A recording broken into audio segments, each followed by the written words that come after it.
کہ اس دنیا کے اندر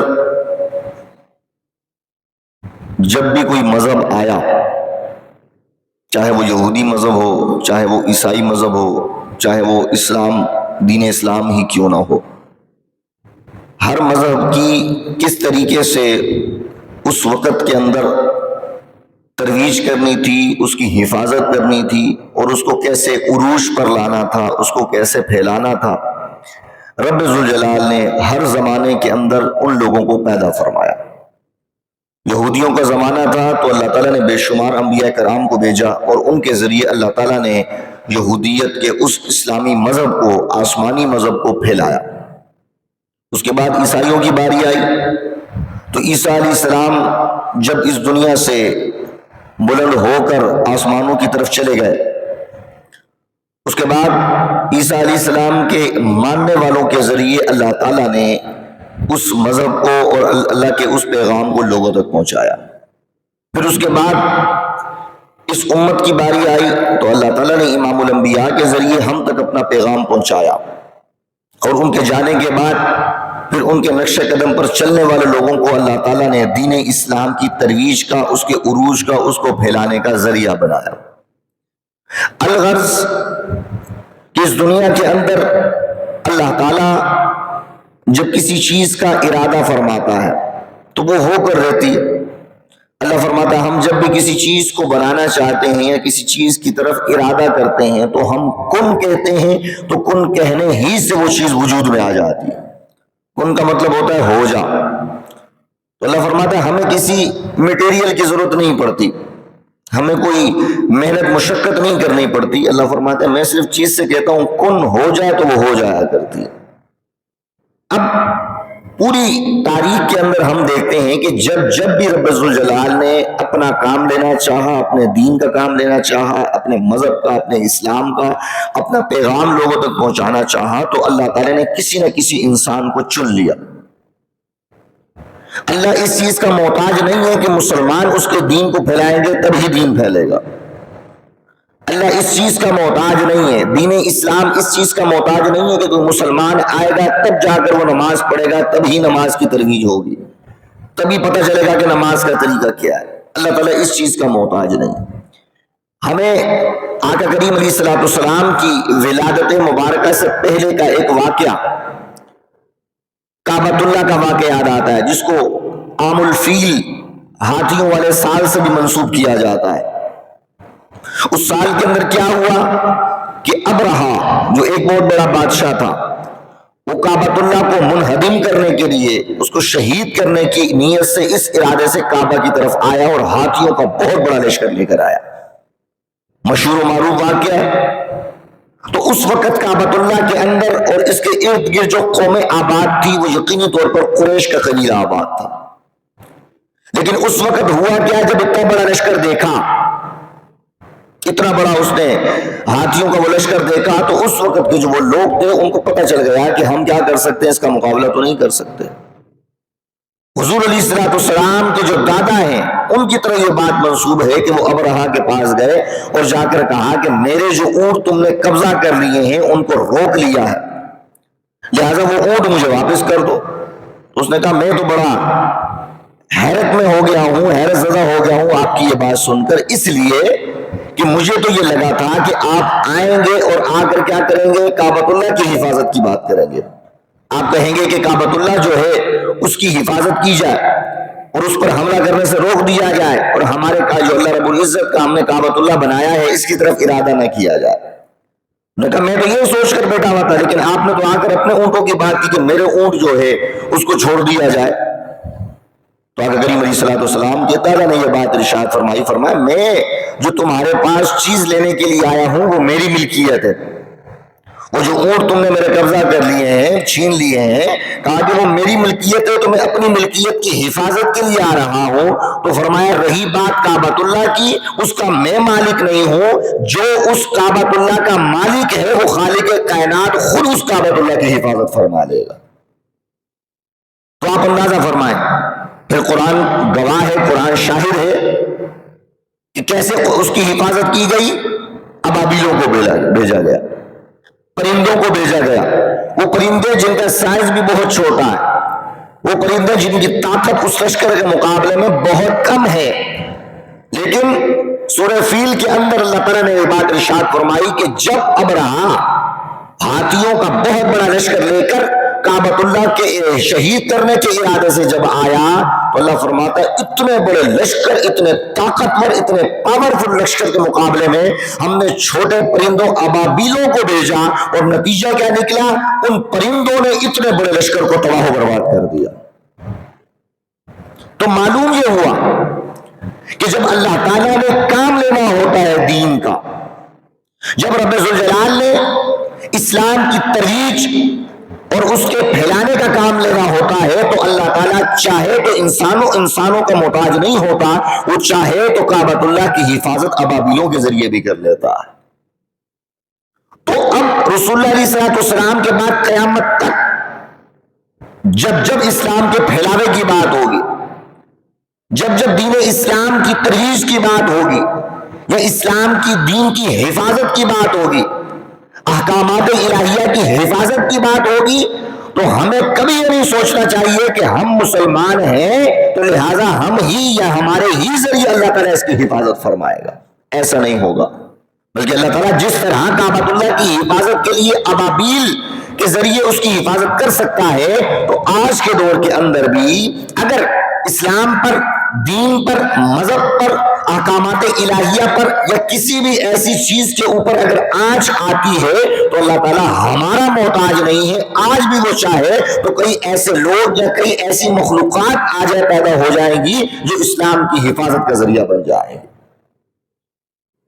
تو یہ کائنات کے اندر یہ ہو رہا ہے، اللہ تعالیٰ ہر زمانے میں ایسے لوگوں کو چن رہا ہے، ایسی مخلوقات کو چن رہا ہے جن کے ذریعے یہ معاملہ حفاظت کا ہو رہا ہے۔ لیکن سوال پیدا ہوتا ہے کہ اللہ تعالیٰ تو انتخاب فرما رہا ہے، وہ چاہے تو کافر سے بھی دین کا کام لے لے، وہ چاہے تو کسی یہودی سے بھی دین کا کام لے لے، لیکن اگر مسلمان کے ہوتے ہوئے اللہ یہودی کا انتخاب کرے، اگر مسلمانوں کے ہوتے ہوئے اللہ کسی عیسائی کا انتخاب کرے، اگر مسلمانوں کے ہوتے ہوئے، کلمہ پڑھنے والوں کے ہوتے ہوئے اللہ ابابیلوں کے ذریعے اور دیگر مخلوقات کے ذریعے دین کی خدمت میں لے رہا ہو، تو ہمیں اپنے ایمان اور اسلام کے بارے میں سوچنا چاہیے کہ ہم مسلمان ہیں بھی کہ نہیں، کیونکہ یہ حفاظت کا ذمہ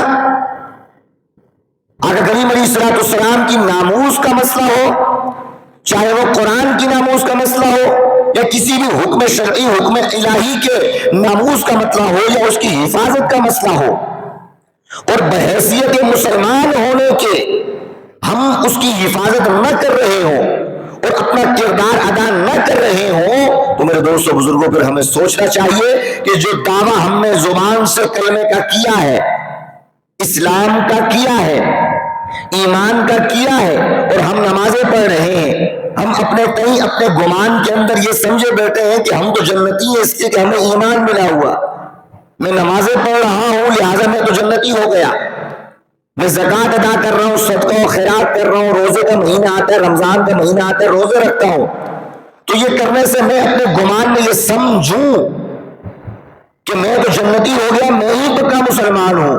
اور جب حفاظت کی باری آئے تو اللہ انتخاب کسی اور کا کرے، کسی اور مخلوقات کا کرے، کسی اور انسان کا کرے، ہم سے وہ کام نہ لے، تو ہمیں سوچنا چاہیے کہ ہم اپنے دعوے کے اندر کتنے سچے ہیں۔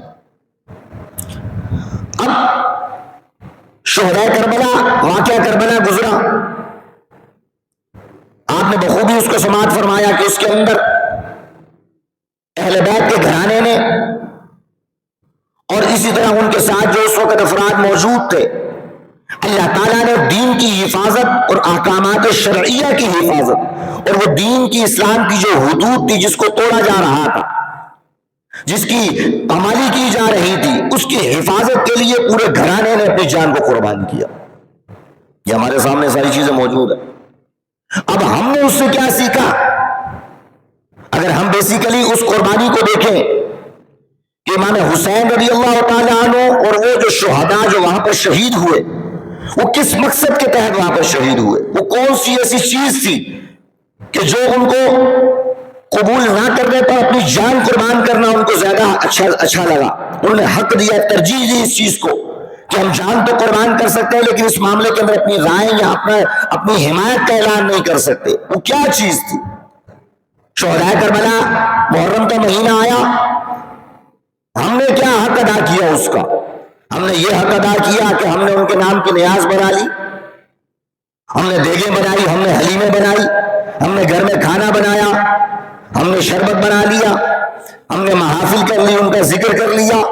یہ ساری چیزیں کرنے کے بعد ہم نے اپنے دل کے اندر اطمینان اور سکون پایا اور اپنے آپ کو ہم نے مطمئن کر دیا کہ ہم نے فقط یہ نیاز دینے سے، فقط یہ معاملات کرنے سے، محفل کرنے سے، ذکر شہداء کرنے سے ہم نے کیا کیا؟ شہداء کا حق ادا کر دیا. ہم بھی ان کے نشم قدم پر چل گئے. یہ سارے کام کرنے کے بعد ہم نے اپنے دل کے اندر یہ گمان بٹھا لیا کہ ہم ہی اصل حسینی ہیں، ہم ہی اصل کربلا کے ماننے والے ہیں، ہم ہی اہل بیت کے ماننے والے ہیں. لیکن ذرا غور کریں اور حقیقت حال تک پہنچیں کہ ہم نے جو افعال کیے، ہم نے جو اعمال کیے، ہم نے لنگر بنایا، ہم نے حلیمیں بنائی، ہم نے دیگیں بنائی، ہم نے شربت بانٹا، ہم نے سبیلیں لگائی. غور کر کے دیکھیں کیا ان تمام چیزوں سے یزید امام حسین کو روک رہا تھا؟ کیا امام حسین اور وہ جو شہداء تھے، کیا یزید ان کو دیگیں بنانے سے روک رہا تھا؟ کیا ان شہداء کو یا امام حسین کو مدینہ کے اندر، مکہ کے اندر کیا شربت کی سبیل یا شربت پینے سے روک رہا تھا جو وہ ساری چیزیں چھوڑ کر کربلا کے میدان میں آئے؟ وہ کیا چیز تھی کہ جس کی وجہ سے انہوں نے مدینہ کو چھوڑا، مکہ کو چھوڑا، حتیٰ کہ کربلا کے میدان میں آ کر انہوں نے اپنی جان کو بھی کہا جائے کہ بچانا گوارا نہ کیا بلکہ انہوں نے اپنی جان کو بھی قربان کیا؟ تو بیسیکلی وہ کیا چیز تھی؟ وہ کیا ایک مقصد تھا؟ وہ کیا منشور، کیا نظریہ تھا کہ جس کی وجہ سے شہداء نے اپنی جانیں قربان کی، اہل بیت کے گھرانے نے اپنی قربانیاں دی؟ وہ ان تمام چیزوں کی وجہ سے نہیں تھا. اگر نہیں تھا تو ہم ساری وہ چیزیں کر کے اپنے آپ کو حسینی اور پکے مسلمان کیوں ڈکلیئر کر رہے ہیں؟ ہم نے دیگیں بنائی، لنگر بنایا، تقسیم کیا، ہم مطمئن ہو گئے کہ ہم نے وہ حق ادا کر دیا. تو یہ مقصد تو امام حسین کا تھا ہی نہیں. ہم نے سبیل لگائی، سبیل لگانے کے بعد، ذکر کرنے کے بعد ہم نے سمجھا کہ ہم نے شہداء کا حق ادا کر دیا، جبکہ ان کا مقصد یہ تھا ہی نہیں. تو جب تھا ہی نہیں تو میرے دوستوں بزرگوں معلوم یہ ہوا کہ ہم ایسی چیز کو ترجیح دے کر بیٹھے ہوئے ہیں، ایسی چیز کو خاص اور فرض اور واجب سمجھ کر بیٹھے ہوئے ہیں کہ جس کے بارے میں رب ذوالجلال ہم سے پوچھے گا ہی نہیں. ہمارا اصل مقصد، ہم اپنی زندگیوں کا اگر محاسبہ کریں تو ہماری زندگیوں کا اکثر طرز، اکثر ہمارے اعمال، اکثر ہمارے افعال وہ ایسے ہوتے ہیں کہ جو ہم فرض کو چھوڑ کر، واجب کو چھوڑ کر مستحب اور مباح پر عمل کر رہے ہوتے ہیں. مستحب، مباح، سنت، غیر موقدہ، یہ وہ اعمال ہیں کہ جن کے کرنے پر اللہ تمہیں ثواب دے گا اور اگر نہیں کرو گے تو اللہ آپ کو کچھ بھی نہیں کہے گا. اس کے بارے میں پکڑ نہیں ہوگی، پوچھ گچھ نہیں ہوگی. اس کے برعکس وہ افعال، وہ اعمال جو فرض کا درجہ رکھتے ہیں، اس کے برعکس وہ اعمال، وہ افعال جو واجب کا درجہ رکھتے ہیں، جن کے نہ کرنے پر ہماری پکڑ ہوگی، جن کے اندر کوتاہی کرنے پر، اس کو ترک کرنے پر رب ذوالجلال کی طرف سے وعید ہے کہ جہنم میں جلائے جاؤ گے. لیکن ہم اپنی زندگی کے اندر محاسبہ کریں، مشاہدہ کریں تو ہمیں پتہ چلے گا کہ ہم ان چیزوں کو چھوڑ دیتے ہیں کہ جن کے بارے میں رب پوچھے گا، اور ان چیزوں کو فرض کا درجہ دے رہے ہوتے ہیں کہ جس کے بارے میں رب نے ہم سے پوچھنا ہی نہیں. لیکن ہمارا طرز بھی تو وہی ہو چکا نا، جو علمی بات کر رہا ہوں، محاسبے کی، مشاہدے کی بات کر رہا ہوں، ایمانی بیداری کی بات کر رہا ہوں، ہمیں نیند آنا شروع ہو جاتی ہے، ہمارے اندر وہ سستی آنا شروع ہو جاتی ہے. وہ کس سے کہانیاں سنائی جا رہی ہوں کہ فلاں نے یہ کر دیا تو فلاں نے یہ کر دیا، اس پہ ہم خوش ہو جاتے. تو اپنا طرز بدلیں، اپنے اندر اپنی سماعتوں کو علم کی نظر کریں کہ ہماری سماعتیں، ہمیں وہ گفتگو پسند آنی چاہیے جس کے اندر علم کی بات ہو رہی ہو، ہمیں وہ گفتگو پسند آنی چاہیے جس کے اندر قرآن کی بات ہو رہی ہو، حدیث کی بات ہو رہی ہو، جس کے اندر معاشرے کی نفس کو دیکھ کر بات کی جا رہی ہو کہ معاشرہ کس نہج پہ چل رہا ہے اور اس معاشرے کو کیسے ہم نے ٹھیک کرنا ہے، کیسے اس کی اصلاح کرنی ہے. تو جب ہم اپنا طرز یہ بنائیں گے، آٹومیٹکلی آپ کے سامنے وہی لوگ بیٹھیں گے جو جس کا آپ مطالبہ کر رہے ہوں گے. آج ہمارے سامنے 2 نمبر پیر کیوں آ گئے؟ آج یہ تعویذ گنڈے کرنے والے منصب پیر پر کیوں فائل ہو گئے؟ کیونکہ ہم مطالبہ اسے تعویذ کا کر رہے ہیں، ہم اسے مطالبہ دم درود کا کر رہے ہیں. ہم نے اپنا کانسیپٹ بنا لیا جس کا دم اچھا ہوگا، دم سے فرق آ جائے گا، وہ پیر بن گیا. جس کے تعویذ میں اثر ہو جائے گا، ہم نے کہا یہ پہنچا ہوا پیر ہے. تو پیر کا کام تو یہ ہے نہیں، یہ تو عامل کا کام ہے. یہ تو عملیات کرنے والے کا کام ہے کہ وہ تعویذ چلے گا. اگر آپ نے کسی چیز کے اندر شفا دینے کو یا اس کے بعد سے کسی چیز سے ٹھیک ہونے کو آپ نے پیری کا منصب دے دیا تو ایسے ہی لوگ آپ کے سامنے پیر کے منصب پر فائز ہو جائیں گے. آپ اپنا کانسیپٹ چینج کریں. آپ کو پتا ہوگا پیر کا کام کیا ہے. جب آپ کو پتا ہوگا وہ ساری شرائط آپ کو پتا ہوگی کہ پیر کا کام کیا ہوتا ہے, عالم کا کام کیا ہوتا ہے, ایک حافظ کا کام کیا ہوتا ہے, ایک مفتی کا کام کیا ہوتا ہے, یہ ساری چیزیں آپ کو پتا ہوگی تو گفتگو سے پتا چل جائے گا یہ سامنے والا پیر بیٹھا ہوا, مرشد بیٹھا ہے یا پھر عالم اور حافظ بیٹھا ہوا. جب ہمارا کانسیپٹ خراب ہو گیا تو ہمارے سامنے ایسے 2 نمبر لوگ سامنے آ کر بیٹھ گئے. انہوں نے بھی دیکھا کہ یہ تو ہر داڑھی والے کو مولوی سمجھ لیتے ہیں, یہ تو ہر پگڑی اور جبے والے کو پیر سمجھ لیتے ہیں, ہر 5-10 انگوٹھیاں پہننے والے کو پیر اور مرشد سمجھتے ہیں, تو یہ پہننا مشکل ہے, انگوٹھیاں پہننا مشکل ہے, پگڑیاں باندھنا مشکل ہے, جبے کبے پہننا مشکل ہے. اس طرح کی بری باتیں یا اونچی باتیں کرنا, اپنی اوقات سے بڑھ کر باتیں کرنا یہ مشکل ہے, یہ بہت آسان ہے. تو اس نے دیکھا کہ عوام اسی کو حق سمجھ رہی ہے, پھر 2 نمبر لوگوں نے آ کر یہی لبادہ اڑ کر سامنے آ گئے. اور جب کوئی الٹی سیدھی بات یا حرکات ان سے نظر آتی ہے تو ہم کہتے ہیں یہ پیر ٹھیک نہیں ہے, عالم ٹھیک نہیں ہے, مولوی ٹھیک نہیں ہے. تو آپ نے جس کو مولوی سمجھا مولوی وہ ہے ہی نہیں, جس کو آپ نے پیر سمجھا وہ پیر ہے ہی نہیں. جب پیر سمجھا جب وہ پیر ہے ہی نہیں تو پھر پیر کے والے تقاضات یا پیر والی جو چیزیں ہیں آپ اس سے ایکسپیکٹ کیوں کر رہے ہیں؟ کیوں آپ امید لگا کر بیٹھیں گے یہ پیر ہے, اس کے معاملات ہوں گے, یہ کام کرے گا؟ جب وہ پیر ہے ہی نہیں تو ہم وہ کیوں اس سے امیدیں لگا کر بیٹھیں گے یہ پیر ہے؟ ایک بندہ عالم ہے ہی نہیں تو ہم اس سے کیا امید لگا کر بیٹھیں گے یہ عالم والی حرکات اور افعال اس سے سرزد ہوں گے؟ تو میرے دوستوں بزرگ, قصور ہمارا ہے. اگر ہمارا کانسیپٹ ٹھیک ہو جائے, ہمارے نظریہ ٹھیک ہو جائے, کسی کے پاس جا رہے وہ عالم ہو, وہ مفتی ہو, وہ پیر ہو, وہ مرشد ہو, اگر ہمیں پتا ہو کہ اس کے پاس جا کر ہم نے کیا بات کرنی ہے اور کیا مطالبہ اور کیا ارادہ, کیا نیت لے کر جانا ہے, یہ ہماری نیت اور ارادہ ہی زمانے کے اندر سے 2 نمبر لوگوں کو ختم کر دے گا. ان کو پیدا کرنے کا, ان کو ترویج دینے کا, معاشرہ کے اندر بدامنی پیدا کرنے کا اصل جو جڑ ہے وہ ہماری ہے. تو لہٰذا میرے دوستوں بزرگوں اپنا کانسیپٹ کلیئر کریں, اس سے کہانیاں سننے والے نہ بنے, ایسے 2 نمبر لوگوں کو دیکھ کر مزہ کٹا دیکھ کر اس پہ متاثر ہونے والے نہ بنے. آپ کو معلوم ہونا چاہیے کہ یہ سارے لوگ کون ہوتے ہیں, یہ منصب کون سا ہے, شیخ الحدیث کس کو کہتے ہیں, مفتی کس کو کہتے ہیں, عالم کس کو کہتے ہیں, پیر کا کام کیا ہوتا ہے, یہ ساری چیزیں ہمیں معلوم ہونی چاہیے. جب معلوم ہوگی تب ہم پیر کو پیر کا منصب دیں گے, پھر ہم عالم کو عالم کا منصب دیں گے. تو آپ دیکھیں گے جو حقیقی معنوں میں عالم ہوگا وہ آپ کے سامنے علم ہی نشاور کر رہا ہوگا. جو حقیقی معنوں میں پیر ہوگا اس کے پاس جا کر آپ کہیں گے کہ میرے لیے دعا کرو, میرے کرائسس دور ہو جائے, میرا بچہ ہو جائے, میری بیماری دور ہو جائے, تو آپ کو پہلی بات یہ بتائے گا کہ بیٹا میرے پاس جو ہے اس کا مطلب یہ نہیں تھا, میں اس لیے نہیں بیٹا کہ 24 گھنٹے کے ذریعے تمہارے حالات ٹھیک کروں, میں تو اس لیے بیٹا تھا کہ ارادہ لے کر آؤ جو تمہارا تعلق رب سے ٹوٹا ہوا ہے میں اس کے ذریعے جوڑ دوں. مطلب یہ تھا. جب ہمارا کانسیپٹ خراب ہو گیا تو آگے 2 نمبر لوگ بیٹھ گئے, تو نتیجہ کیا نکلا, معاشرہ تباہ و برباد ہو گیا. اور ہم نے یہ سارا قصور کس پر ڈال دیا, علماء پر ڈال دیا. یہ مولوی ایسے ہوتے ہیں, یہ پیری ایسے, یہ مفتی ایسے, یہ لوگ ایسے. اپنا دیکھیں کہ ہم نے اسے کیا ایکسپیکٹیشن لے کر بیٹھے ہوئے تھے, ہماری کیا امیدیں تھیں, جبکہ اس کے پاس وہ چیز تھی ہی نہیں.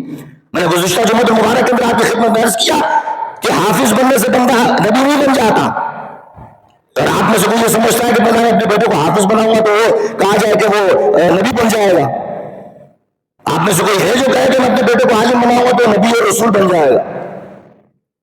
کون ہے جو آپ میں سے یہ کہتا ہے کہ یہ ساری اس فیلڈ کے اندر علماء کی فیلڈ میں یا ولایت کی فیلڈ میں وہ آ جائے گا تو آ کر نبی اور رسول بن جائے گا؟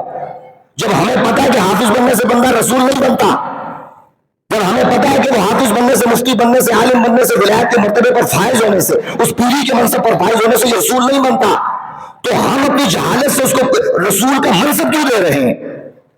ہم اپنی جہالت سے, اپنے علم سے اس کو نبی کا منصب کیوں دے رہے ہیں؟ اس لیے کہ نبی وہ ہوتا ہے کہ جس سے گناہ نہیں ہو سکتا, رسول وہ ہوتا ہے کہ جس سے گناہ سرزد نہیں ہو سکتا, وہ کسی بھی ایسے افعال کا ارتکاب کر ہی نہیں سکتا کہ جو معاشرے کے اندر برائی کے ساتھ یا شریعت کے اندر برائی کی نگاہ سے دیکھے جا رہے ہو. ہمارا حال یہ ہو چکا, ہم دیکھتے ہیں پیر صاحب ہے, اگر ہم بتا رہے ہو کہ آپ کے پیر صاحب نے یہ غلطی کی یا خود نظر آ رہا ہو تو ہم بالکل اندھے ہو جاتے, ہم کہتے ہیں پیر صاحب تو غلطی کر ہی نہیں سکتے, تو یہ غلطی کر ہی نہیں سکتے, یہ منصب تو نبی کا تھا, یہ منصب تو رسول کا تھا, یہ منصب اٹھا کر ہم نے پیروں کو دینا شروع کر دیا صرف کس وجہ سے کہ جی وہ ہمارا پیر ہے, وہ ہمارا امام ہے, ہماری اس کے ساتھ محبت ہے. تو میں نے عرض کیا آپ کی خدمت میں گزشتہ محفل کے اندر بھی عرض کیا کہ جب آپ شریعت کے اندر کسی کو ماننے کے اندر اپنے جذبات کو لائیں گے آپ گمراہ ہونا شروع ہو جائیں گے. کسی کو ماننے یا نہ ماننے کا معیار میری محبت نہیں ہے کہ میری جس سے محبت ہوگی میں اس کو مانوں گا, جس سے محبت نہیں ہوگی اس کو نہیں مانوں گا. یہ معیار شریعت نے مقرر کیا؟ یہ تو مقرر ہی نہیں کیا. بس جس سے مجھے نفرت ہے لہذا اس سے میں نفرت کروں گا. تو ہمارے جذبات کو اللہ تعالیٰ نے کرائٹیریا نہیں بنایا کہ تمہارا جس سے دل چاہے محبت کرو، جس سے دل چاہے نفرت کرو. اللہ نے فرمایا یہ نہیں ہے. اگر کسی سے محبت کرنی ہے تو قرآن و حدیث کے مطابق کرو، کسی سے نفرت کرنی ہے تو قرآن و حدیث کے مطابق کرو. اپنے جذبات کو، اپنے احساسات کو، اپنے ایموشنز کو کبھی بھی دین کا نام نہیں دینا. لہذا صحابہ کو ماننا ہے تو فرمایا اپنے عقیدت یا اپنی محبت سے نہیں ماننا تم نے. تم یہ دیکھو کہ صحابہ کا مقام قرآن میں اللہ نے کیا بیان کیا ہے، مصطفیٰ نے حدیث میں کیا بیان کیا.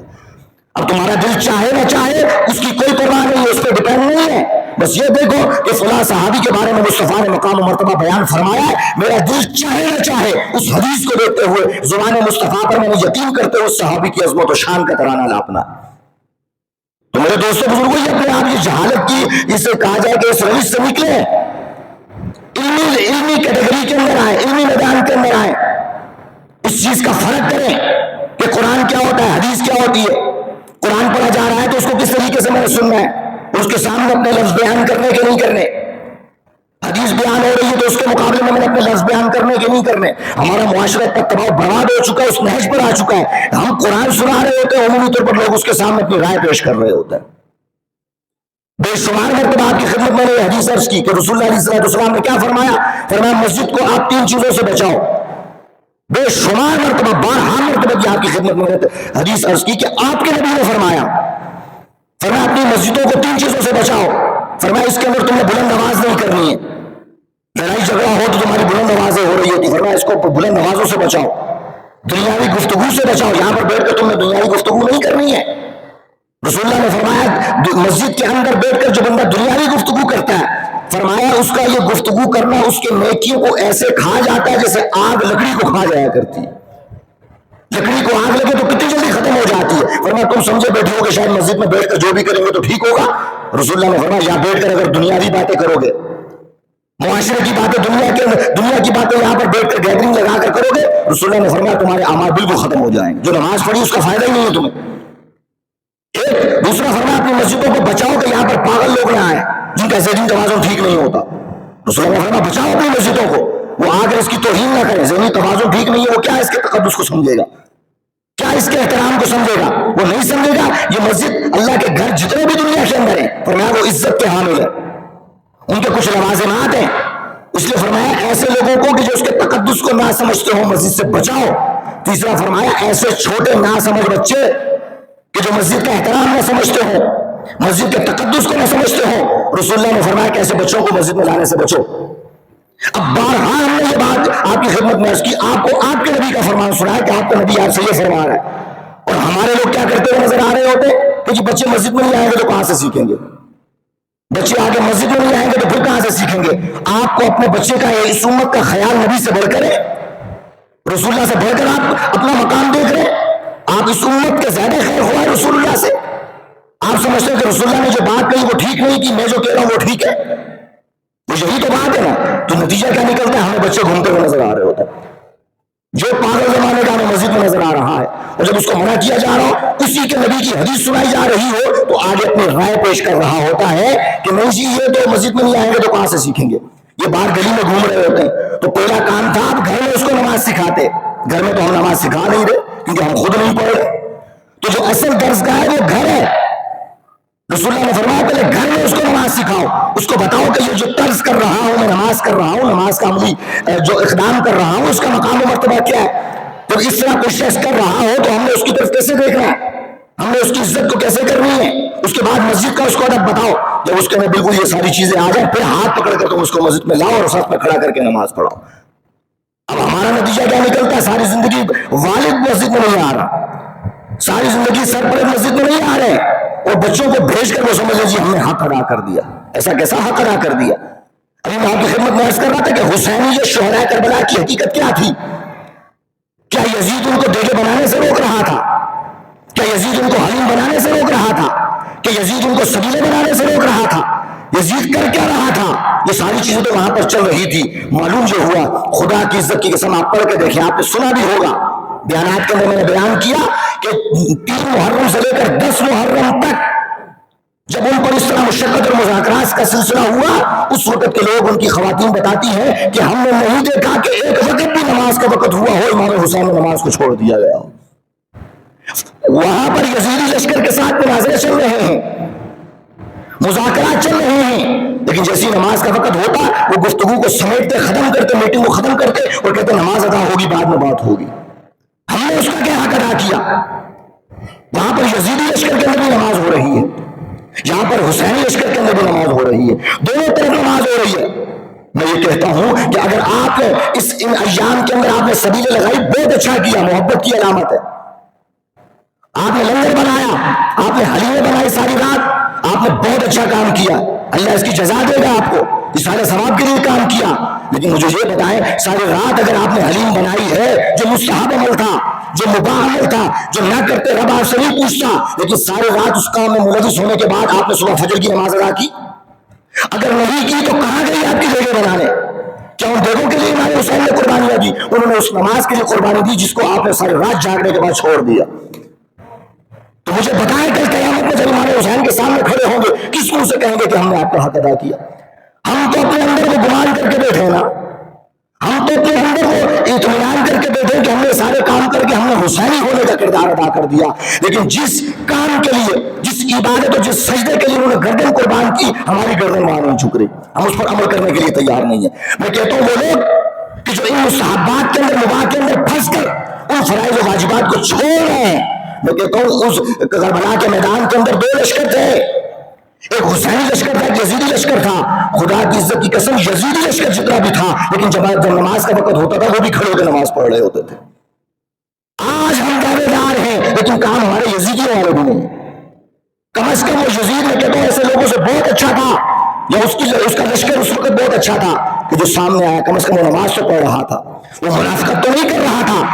آج ہمارا حال یہ ہو چکا کہ ہم زبانوں سے دعوے کرتے ہیں حسینی کے، ہم دعوے کرتے ہیں غلامی مصطفیٰ کے، لیکن جب عمل اور قربانی اور افعال کرنے کی باری آتی ہے ہم پیچھے ہٹتے ہوئے نظر آئے۔ یہ سب سے منافقت کا سب سے بڑا درجہ تو یہی ہے۔ رسول اللہ کے زمانے میں منافق کیا کیا کرتے تھے؟ نمازوں میں ان کے ساتھ ہیں، ہر معاملے میں ان کے ساتھ ہیں، لیکن قربانی دینے کی باری آتی ہے سب سے پیچھے کھڑے ہوئے نظر آ رہے ہوتے۔ اپنے آپ کا محاسبہ کریں میرے دوست بزرگوں۔ مجھے بنی اسرائیل کا واقعہ یاد آتا ہے۔ آج آپ جمعے کے اندر بیٹھے ہوئے ہیں، رسول اللہ کا فرمان قرآن کریم کے ذریعے اللہ نے بتایا، فرمایا بنی اسرائیل کے کچھ لوگ تھے جو ایک دریا، ایک سمندر کے کنارے تھے، ان کا گزر بسر کس سے ہوتا تھا؟ فرمایا مچھلیاں پکڑ کے ہوتا تھا، سارا ہفتہ وہ مچھلیاں پکڑتے تھے، شکار کرتے، اس سے ان کی زندگی کا گزر بسر ہوتا تھا۔ اللہ نے فرمایا کہ ٹھیک ہے، تم 7 دن یعنی کہ پورا ہفتہ تم نے کیا کرنا ہے؟ تم یہ کام کرتے رہو، اپنے کام میں مشغول ہو، تمہیں کوئی نہیں روکے گا، لیکن فرمایا ہفتے کا دن آئے گا تو تم نے ہفتے کے سارا دن تم نے کوئی کام نہیں کرنا، صرف اللہ کی عبادت کرنی ہے۔ یہ حکم نازل ہو گیا، تم نے سارا دن اللہ کی عبادت کرنی ہے، باقی سارے دن اللہ فرماتا ہے میں تمہیں کسی بات پر نہیں ٹوکوں گا۔ اللہ فرماتا ہے میرا تم سے کوئی مطالبہ نہیں، تم اپنی جیسے تم کام کرنا چاہتے ہو کرو، ساری رات تم کہا جائے کہ محنت کر کے مچھلیاں پکڑنا چاہتے ہو پکڑو، سارا دن تم مچھلیاں پکڑنا چاہتے ہو پکڑو، تمہیں کوئی روک ٹوک نہیں ہوگی، لیکن جب ہفتے کا دن آئے گا نا، فرمایا یاد رکھنا ہفتے کے دن تم نے ارادہ بھی نہیں کرنا جا کر تم نے شکار کرنا ہے، بلکہ ہفتے کا دن جیسے صبح طلوع ہوگی اور رات کے وقت تک پورا دن تم نے صرف اللہ کے ذکر میں مشغول رہنا۔ امتحان آ گیا۔ قرآن کہتا ہے کہ جب ہفتے کا دن آتا، جیسے جمعے کا دن ہے، کل ہفتہ ہے، اب ان کو پتہ ہوتا کہ کل ہفتے کا دن ہے، کیا کرنا ہے جی؟ کل تو عبادت کرنی پڑے گی، کاروبار تو ہوگا نہیں۔ اور میں ان نے کیا کرنا شروع کیا، ان دریاؤں سے، ان نہروں سے یا ان سمندر سے انہوں نے کہا کہ ایک نالی بنانا شروع کی، ایک نالی بنا کر بہت بڑا کھڈا کھودا، اور جب رات کا وقت ہوتا تو وہاں سے وہ کیا کرتے، اس بند کو کھول دیتے، وہ سارا پانی نکل کر ان کھڈوں کے اندر آ جاتا۔ اب وہ گہرائی تھی، اب بعد میں جب بند کرتے تو واپس پانی تو اوپر نہیں جائے گا نا، وہ تو وہیں رک جائے گا۔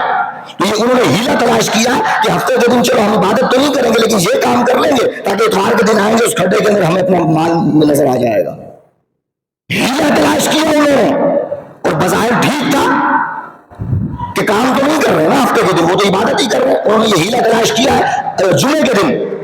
قرآن کہتا ہے اللہ نے ان کے اس ہیلے کی وجہ سے ان کے جوانوں کو بندر کی شکل میں تبدیل کر دیا، ان کے بزرگوں کو سور اور خنزیر کی شکل میں تبدیل کر دیا، صرف اس کام کی وجہ سے۔ اللہ نے فرمایا میں نے تمہیں کہا تھا کہ ہفتے کے دن تم نے صرف عبادت کرنی ہے، اس امت کی باری آئی، اس امت کی باری آئی، اللہ نے فرمایا میں تم پر بھی ایک دن فرض کیا، امتحان ڈالا، فرمایا سارا دن اور سارا ہفتہ جو تم عبادت کا کام کرو اپنا، لیکن یاد رکھنا جب جمعے کا دن آئے گا تو مجھے مسجد میں نظر آنے چاہیے۔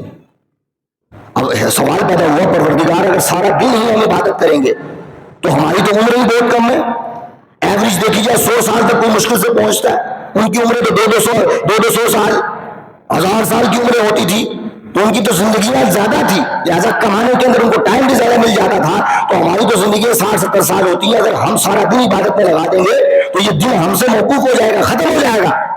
عرض کی پروردگار کوئی تو اس کے اندر کہا جائے کہ نبی پیدا فرما، اس کے اندر کوئی تبدیلی کر۔ اللہ نے فرمایا ٹھیک ہے، جمعے کا دن آئے گا تو تم نے سارا دن عبادت نہیں کرنی، بلکہ کیا، یا ایھا الذین آمنوا، اے ایمان والو، اذا نودی للصلاۃ من یوم الجمعہ، فرمایا پورا دن تم سے نہیں کہہ رہا جیسے ان یہودیوں سے کہا تھا، ان بنی اسرائیل سے کہا تھا، فرمایا مسلمانوں تمہیں کہہ رہا ہوں جمعے کا دن آئے، اذا نودی للصلاۃ من یوم الجمعہ، جب ندا دی جا رہی ہو جمعے کی، جب جمعے کی اذان ہو رہی ہو تو فرمایا اس وقت تمہارا امتحان شروع ہو جائے گا۔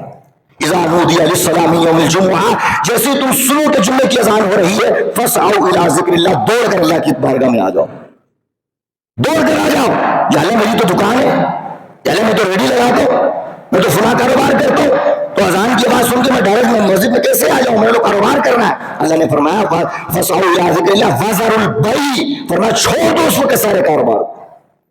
اللہ فرماتا ہے اگر تم نے ریڈی لگائی ہے چھوڑ دو ریڈی کو، اگر تم نے دکان لگائی ہے چھوڑ دو اس وقت، جب اذا نودی للصلاۃ من یوم الجمعہ، جب جمعے کی اذان دی جا رہی ہو۔ میں کہتا ہوں اپنے معاشرے کا محاسبہ کریں، اپنے آپ کا محاسبہ کریں، جب پہلی اذان جمعے کی دی جا رہی ہوتی ہے آپ کیا کر رہے ہوتے ہیں؟ ہماری دکانیں ویسے ہی کھلی ہیں، ہمارے کاروبار ویسے چل رہے ہیں، جن کا کاروبار نہیں ہے وہ گھر میں سوتے ہوئے نظر آ رہے ہیں، کیا اس طرح اس اہمیت کے ساتھ، اس فرضیت کے ساتھ اور اس احساس ذمہ داری کے ساتھ ہم مسجد میں آتے ہیں کہ جیسے اللہ نے حکم ارشاد فرمایا؟ ایوریج نکالیں کہ پہلی اذان ہوتی ہے، ہمارا معاشرہ اس طرز کے اندر کیا ہو، میں معاشرے کی بات نہیں کرتا، اسلام نگر کی بات کریں، پہلی اذان ہو رہی ہوتی ہے، دیکھیں اپنی گلی کوچوں کو کیا ہو رہا ہے، اپنی دکانوں کو دیکھیں، اپنے کاروبار کو دیکھیں کیا ہو رہا ہے، آپ کو نظر آئے گا وہ سارے کے سارے وہیں کھڑے ہوں گے، ان کو اس بات سے فرق نہیں پڑ رہا ہوگا کہ جمعے کی اذان ہو رہی ہے کہ ظہر کی اذان ہو رہی ہے۔ تو حق تو یہ ہونا چاہیے کہ ہماری شکلیں بھی سور خنزیر میں تبدیل ہو جائے، حق تو یہی ہونا چاہیے نا۔ اللہ نے وہاں انہوں نے چھوٹا سا ہیلا کیا تھا، پورا دن انہوں نے چھوڑا نہیں تھا، پورا دن عبادت میں لگے ہوئے تھے، لیکن رات کو انہوں نے چھوٹا سا ہیلا اختیار کیا، اس ہفتے کے دن کام نہ کرنے کی وجہ سے اللہ نے اس پوری قوم کو تبدیل کر دیا۔ آج میرے دوستوں بزرگوں پورا معاشرہ اس نہج پر آ چکا ہے کہ ہم نے کوئی کسر نہیں چھوڑی، ہم نے کوئی حق نہیں چھوڑا کہ جس کی طرف دیکھ کر رب ذوالجلال ہم پر رحمت کا نزول فرمائے۔ حالات یہ ہیں، اللہ فرما رہا ہے جب جمعے کی اذان دی جائے تمہاری مسجد بھر جانی چاہیے اسی وقت، تم نے کاروبار چھوڑ دینا ہے، لیکن ہمارا طرز کیا ہو چکا، ہم گھر سے اس وقت نکلتے ہیں جب مائک پہ ہمیں پتہ چلے امام صاحب خطبہ دینے کے لیے کھڑے ہو گئے، یہ ہمارا حال ہے۔ اور یہ طرز گزارنے کے بعد، ایسی زندگی گزارنے کے بعد ہمارے لوگ، ہم اپنے تن اپنے گمان میں کرے بیٹھے یار کرائسس بڑے چل رہے ہیں، حالات بڑے خراب ہو چکے ہیں، میں کام کر رہا ہوں برکت نہیں ہو رہی، نوکری نہیں مل رہی ہے، اتنے عرصے سے بیماری لگی ہوئی ہے وہ دور نہیں ہو رہی، میرے گھر کے اندر سکون نہیں، کاروبار میں برکت نہیں ہے۔ حالات تمہارے یہ تھے کہ تمہیں خنزیر میں تبدیل کر دیا جاتا، حالات تو یہ تھے، قرآن کہہ رہا ہے کہ تم جیسے اعمال والوں کو ہم سور اور خنزیر میں تبدیل کر دیا کرتے تھے۔ آج شکر کرو کہ مصطفیٰ کی برکت کا صدقہ تمہاری شکلیں تو تبدیل نہیں ہو رہی، تمہاری شکلیں تبدیل نہیں ہو رہی، تمہیں خنزیر میں بدلا نہیں جا رہا، تمہیں بندوں میں تبدیل نہیں کیا جا رہا، اور اس کے باوجود اس رب کا شکر ادا کرنے کے لیے ہمارے پاس زبان کے اندر وہ الفاظ موجود نہیں ہوتے، ہم مایوسی کا شکریہ ادا کر رہے ہوتے ہیں۔ آقا کریم علیہ السلام کا فرمان موجود ہے کہ جب جمعے کا دن آتا ہے تو فرمایا جیسے پہلی اذان دی جاتی ہے اللہ کا ایک مقرر فرشتہ آ کر ایک رجسٹر لے کر دروازے پر کھڑا ہو جاتا ہے، ہمیں نظر نہیں آتا، لیکن رسول اللہ نے فرمایا تمہیں نظر نہ آئے، لیکن جب جمعے کا دن آتا ہے آسمان سے فرشتہ آتا ہے ایک رجسٹر لے کر دروازے پر کھڑا ہو جاتا ہے، فرمایا جو پہلے آتا ہے اس کا نام لکھ لیتا ہے، پھر بعد میں جو آتا ہے اس کا نام لکھ لیتا ہے، فرمایا کب تک نام لکھتا رہتا ہے، فرمایا جب تک امام منبر پر بیٹھ کر خطبہ شروع نہ کرے، فرمایا اس وقت تک وہ نام لکھتا رہتا ہے، لیکن فرمایا جیسے ہی خطیب امام خطبہ شروع کرتا ہے وہ رجسٹر بند کرتا ہے اور آ کر مجلس میں بیٹھ کر بیان سننا شروع کر دیتا ہے، اور فرشتے کا یہ حال ہے کہ وہ بیان سن رہا ہے، پھر فرشتے کا یہ حال ہے، وہ ادب و احترام کے ساتھ بیٹھا ہوا ہے، لیکن ہمارے معاشرے کا کیا حال ہے؟ رسول اللہ نے فرمایا اس وقت سے پہلے جو بندے آ جاتے ہیں اس کا نام اس رجسٹر کے اندر لکھ دیا جاتا ہے، اور کل قیامت میں جو فرشتے کندھوں پر بیٹھے ہیں، فرمایا وہ اعمال اس کے فرشتے کندھوں پر جو بیٹھے وہ نہیں لکھتے، وہ الگ لکھ رہے ہوتے ہیں، لیکن اسپیشل رجسٹر آتا ہے جس کے اندر اس کا نام لکھے جاتے ہیں۔ کل قیامت کے اندر جب یہ پریشان ہوگا، وہ فرشتہ آ کر وہ رجسٹر دکھائے گا کہ پروردگار جمعے کی نماز میں جلدی آیا تھا، اس کا مقام و مرتبہ یہ ہے۔ رسول اللہ نے فرمایا اس ایک نام کی وجہ سے اس کی بخشش ہو جائے گی، لیکن فرمایا جب خطبہ شروع ہوتا ہے، فرمایا وہ رجسٹر بند کرتا ہے، خطبہ سننے کے لیے بیٹھ جاتا ہے، اب جو آ رہا ہے اس کا نام نہیں لکھا جا رہا۔ تو مجھے بتائیں ہمیں کیا فائدہ حاصل ہو رہا ہے؟ ہم کوئی کسر نہیں چھوڑ رہے میرے بھائیوں، میرے دوستوں، میرے بزرگوں، ہم کسر نہیں چھوڑ رہے اپنے اوپر عذاب لانے کی، لیکن یہ رب کا فرمان ہے، رب حیا کرتا ہے اپنے مصطفیٰ سے۔ اللہ نے فرمایا وما کان اللہ لیعذبہم وانت فیہم، اللہ فرماتا ہے میں اس قوم کو عذاب دینے سے حیا کرتا ہوں، وانت فیہم، میرے مصطفیٰ جس میں تیرا وجود موجود ہو۔ اللہ اکبر، اللہ اکبر۔ تو میرے دوستوں بزرگوں، اپنی ترجیحات کو چینج کرو، محاسبہ کرو کہ زندگی گزار رہے ہو تو کس کو ترجیح دے رہے ہو؟ مباح، مستحب، ان چیزوں کو ترجیح دے رہے ہو جس کے بارے میں تمہاری نماز کے بارے میں پوچھا جائے گا، اس کے بارے میں ہمیں فکر ہی نہیں ہوتی۔ رسول اللہ کا فرمان موجود ہے، رسول اللہ کی اپنی امت پر کتنی رحمت ہے، رسول اللہ اپنی امت سے کتنی محبت فرماتے ہیں۔ اللہ نے قرآن میں فرمایا حریص علیکم، فرمایا کانٹا تمہیں چبھتا ہے، تکلیف تمہارا مصطفیٰ محسوس کرتا ہے۔ اللہ نے گواہی دی قرآن میں، فرمایا تمہیں پتہ نہیں ہے تمہارا نبی کتنی محبت کرتا ہے تم سے۔ من اللہ نور و کتاب، یہ پوری آیت اللہ نے نازل فرمائی، فرمایا تمہیں کیا پتہ تمہارا نبی تم سے کتنی محبت کرتا ہے۔ حریص علیکم، فرمایا بڑا حریص ہے تم پر، وہ تمہارے معاملے میں بڑا سینسٹیو ہے، اگر تمہیں تکلیف پہنچتی ہے تو فرمایا اس کو تکلیف محسوس ہوتی ہے۔ یہ وہ نبی ہے جو مہربان نبی ہے، یہ وہ رحمت والا نبی ہے جو اپنی امت کو کانٹا چبھنا برداشت نہیں کرتا اور گوارا نہیں ہوتا، یہ وہ نبی ہے۔ لیکن رسول اللہ کا فرمان سنو، رسول اللہ نے فرمایا کہ میرا دل یہ چاہتا ہے، یہ حدیث سنو اور اپنے اندر سے غفلت کی نیند سے بیدار ہو۔ رسول اللہ نے فرمایا کہ میرا دل یہ چاہتا ہے کہ جب نماز کا وقت ہو، اذان دی جائے، اذان کے بعد نماز کا وقت ہو، تو رسول اللہ نے فرمایا میرا دل یہ چاہتا ہے اس وقت اپنی جگہ پر کسی اور کو کھڑا کروں اور کہوں کہ اس کو جس جماعت کو نماز پڑھاؤ، اور رسول اللہ نے فرمایا میرا دل یہ چاہتا ہے کہ میں محلے کا چکر لگاؤں اور میں دیکھوں کہ جس گھر کے اندر مرد موجود ہے اور نماز ہو رہی ہے وہ آ نہیں رہے جماعت کے ساتھ نماز پڑھنے کے لیے۔ رسول اللہ نے فرمایا ایسا کوئی بھی شخص مجھے نظر آئے جس گھر کے اندر میرا دل یہ چاہتا ہے کہ اس گھر کو میں لکڑیاں جلا کر آگ لگا دوں۔ یہ کون کہہ رہا ہے؟ وہ نبی کہہ رہا ہے کہ جس کو آپ سے محبت ہے۔ تو اگر کسی معاملے کے اندر وہ نبی آگ لگانے کی بات کر رہا ہے تو ہمیں ذرا احساس ذمہ داری کے ساتھ سوچنا چاہیے کہ اس چیز کا فرض یا اس کی اہمیت رسول اللہ کے نزدیک کتنی ہوگی، کتنی ہوگی مصطفیٰ کے نزدیک اس نماز کی اہمیت کہ جس کی وجہ سے رسول اللہ فرما رہے ہیں میں تمہارے گھروں کو آگ لگا دوں۔ اللہ نے قرآن میں فرمایا ما سلککم فی سقر، قیامت کے دن جب تمہیں جہنم کے اندر دھکیلا جا رہا ہوگا تو داروغہ جہنم تم سے پوچھے گا کہ ما سلککم فی سقر، اور تمہارے پاس تو نبی آیا تھا، تمہارے پاس تو قرآن آیا، اس کے آنے کے باوجود یہ جہنم میں کس طرف جا رہے ہو؟ تمہارے سامنے تو علماء موجود تھے، ان کے ہوتے ہوئے تم جہنم میں کیسے جا رہے ہو؟ ما سلککم فی سقر، اللہ نے فرمایا جب فرشتہ پوچھے گا تو وہ پچھتاوے کے ساتھ کہیں گے آئے تو سب تھے، قرآن ہمارے پاس موجود تھا، نبی ہمارے پاس موجود تھے، ان کا پیغام تفصیل سے بتانے کے لیے علماء موجود تھے، لیکن کیا ہوا وہ بتاتے تھے تو ہم نمازیں نہیں پڑھتے تھے۔ فرمایا ہم نماز نہیں پڑھتے تھے، آج نتیجہ نکل رہا ہے کہ ہم جہنم میں جا رہے ہیں۔ قیامت کے دن رسول اللہ نے فرمایا سب سے پہلے تم سے جو سوال ہوگا وہ یہ سوال نہیں ہوگا کہ تم نے کمایا کتنا تھا، تم نے گھر والوں کو کتنے پیسے دیے تھے، تم نے شادی کس عمر میں کی تھی، تم نے گھر والوں کا خیال رکھا تھا کہ نہیں رکھا تھا۔ اللہ نے فرمایا یہ قیامت کے دن نہیں پوچھا جائے گا۔ اگر حقوق اللہ کے اندر سب سے پہلے تم سے سوال ہوگا تو فرمایا سب سے پہلے یہ پوچھا جائے گا تم نے نماز کیوں نہیں پڑھی تھی۔ پہلا سوال، اگر اسی میں فیل ہو گئے تو کیا امید لگائے بیٹھے باقی آپ سے سوال ہوں گے؟ اگر نماز کے بعد کے اندر آپ فیل ہو گئے تو پھر اور کس چیز کا جواب دیں گے آپ؟ تو لہٰذا میرے دوستوں بزرگوں ترجیحات کو دیکھیں۔ امام حسین نے گردن کٹوائی، نماز کے لیے کٹوائی۔ آگے سیدہ زینب کی میں پوری تفصیل بیان کرنی تھی، موضوع کسی اور طرف چلا گیا۔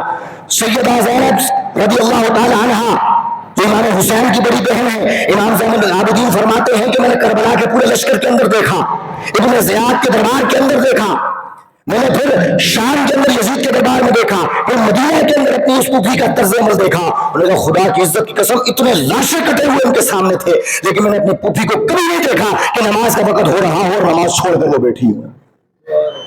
وہ عورتیں اس چیز کو سمجھ رہی ہیں، ہم مرد ہو کر نہیں سمجھ رہے۔ تو میرے دوستوں بزرگوں، یہ ساری چیزیں ٹھیک ہے، نیاز کریں، سب کچھ کریں، لیکن اس حقیقت کو پہچانیں کہ جس کی وجہ سے انبیاء آئے،